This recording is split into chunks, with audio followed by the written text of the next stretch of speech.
ప్రత్యేకంగా నేను ధన్యవాదాలు తెలియాలి.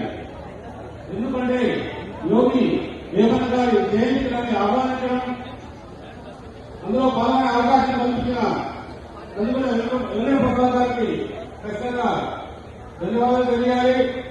ఎందుకంటే మనం ప్రజల్లో చూస్తున్నాం, చాలా సందర్భాల్లో ఎప్పుడు కూడా అభివృద్ధి వైపు చూస్తున్న వ్యక్తి ఎవరైనా ఉన్నారంటే అది మన ప్రసాద్ గారు ఖచ్చితంగా చెప్పాలి.